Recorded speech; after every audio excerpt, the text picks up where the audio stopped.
Hello, my littles. Welcome to Mammy's Corner, and I'm Mammy. How are you, my littles? Look at you. It's so good to see you. Are you ready for Mammy to read you stories? You are? Well, first, we have to do our affirmations. Are you ready? Let's get started. Out loud. You ready? I am loved. That's not loud. Do it louder. I am loved. Very good. Who loves you? God loves you. Who else loves you? Mammy loves you. Don't you forget it. All right, next one. You ready? I am good. Are you good? Let's say it loud. I am good. Very good. Now the next one. I am kind. That's not loud enough. Louder. I am kind. Good job, my littles. You are good and kind, aren't you? All right, so Mammy is still in the Disney Adventure Stories. But first, before we get started, make sure you're in your comfortable chair, maybe a favorite blanket or a favorite pillow or someone favorite that you want to cuddle with. That's always special, isn't it? And don't forget to hit that like button. Mammy wants to know that you like my stories. So hit that like button. All right, ready? Let's get started. The Disney Adventure Stories brings to you today Aladdin and the King of Thieves. Treasure lost, treasure found. Aladdin sat in the palace, stunned. He and Princess Jasmine had been about to get married when some of the notorious 40 thieves burst in. They had tried to steal one of the wedding gifts, the Oracle, a magical scepter that could answer questions about the future and the past. Aladdin fought the thieves and recovered the Oracle, which surprised him with the news that his father was alive. Aladdin had grown up alone in the streets of Agrabah, believing his father was dead. Jasmine encouraged Aladdin to look for his father. She knew how much it would mean to him to have his father at the wedding. "Take as long as you need," she said. Aladdin hugged the princess and promised to return soon. The oracle had told Aladdin that his father was with the 40 thieves. Aladdin thought his father had been taken and flew off to rescue him. Aladdin, his monkey Abu, and Lagu the parrot followed the trail of the thieves. They finally caught up with the outlaws at the edge of the sea. "Open sesame!" cried the leader. Suddenly the waters parted like magic. The thieves rode through on their horses and entered a cave on the other side. Aladdin sneaked in behind them. What do you think? You think he'll get caught? Let's find out. On the other side of the water, Aladdin found himself inside the thieves' secret lair. He watched them for a few minutes, but soon Aladdin and his father Cassim were standing face to face. But Cassim wasn't the thieves' prisoner. He was their leader, the king of thieves. He was the man who had interrupted Aladdin and Jasmine's wedding. Aladdin was shocked. "Like it or not, boy, we are blood," Cassim said. Saluk, one of the meanest members of the 40 thieves, didn't care that Aladdin was related to Cassim. "The boy is an intruder," he insisted. "We have rules about intruders. He has found our secret lair. He has seen too much. He must die." And Cassim didn't want Aladdin to be killed, but he couldn't appear weak in front of his men. He knew that Aladdin had only one chance for survival. "My son shall face the challenge," he said. Oh no. Let's find out what happens. "What's going on, Dad?" Aladdin asked through gritted teeth. "Oh, the challenge is simple enough," Cassim said casually. "Only one man survives." Aladdin realized he was going to have to fight Saluk. "You're my son. You'll be that man," Cassim said with confidence. Saluk was strong, but Aladdin was quick and smart. When the thief came after him, he dodged to the right, then the left. Soon the two had battled their way onto a dangerous cliff ledge. Aladdin did not back down, and neither did his opponent.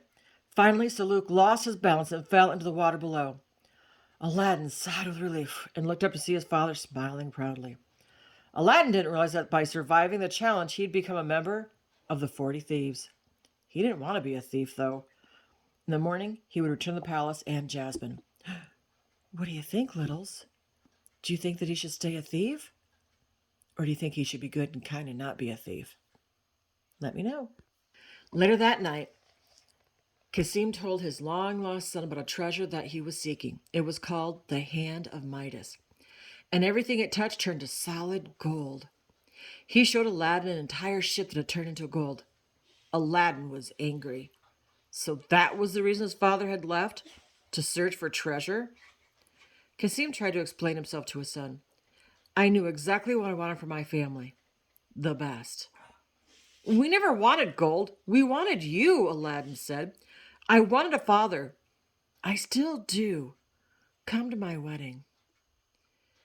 Cassim did return to the palace with Aladdin. He met Jasmine, the genie, and the sultan. But it turned out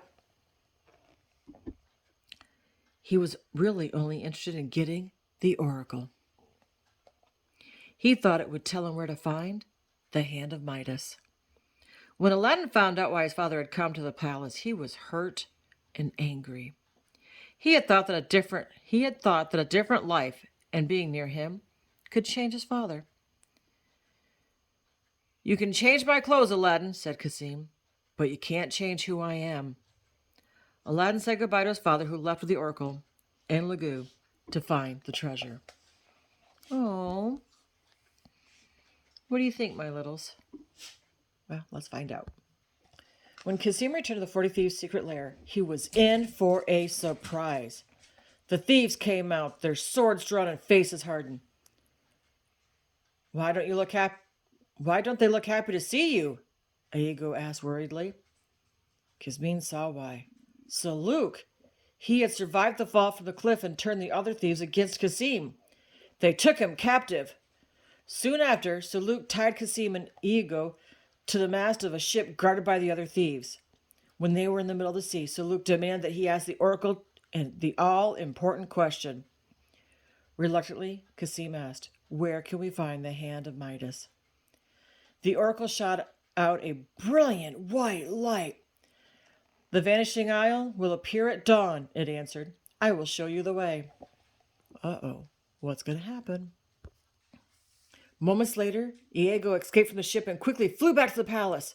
When Aladdin learned that his father was in trouble, he knew he had to help. Cassim may have turned his back on his family, but Aladdin would not make the same mistake. So Aladdin and Jasmine flew off on the magic carpet to rescue his father. Before long, Aladdin saw a majestic island rise out of the sea on the back of a giant turtle. The vanishing isle, he said with a gasp. Since the turtle moved around, the island was never in the same place twice. Once the magic carpet landed, Aladdin found his father and Saluk. Jumping from a nearby rooftop, Aladdin tackled Saluk. It took me years to find my father, Aladdin said, delivering a swift punch. I'm not losing him again. Saluk fell to the ground. This time Aladdin had knocked him out. You came to help me? Asked Cassim. How could I do anything else? Replied Aladdin. Now, let's get that treasure of yours.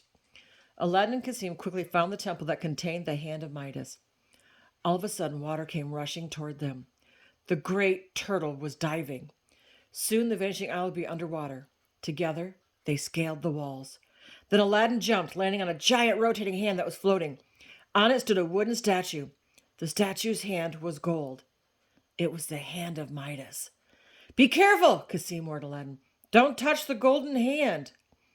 Aladdin grabbed on the wooden handle attached to the hand of Midas. He carefully threw the treasure to his father, and Cassim caught it using the inside of his robe. Instantly, that part of the cloth turned to gold. What? Gold? Oh, wow! The temple continued to flood.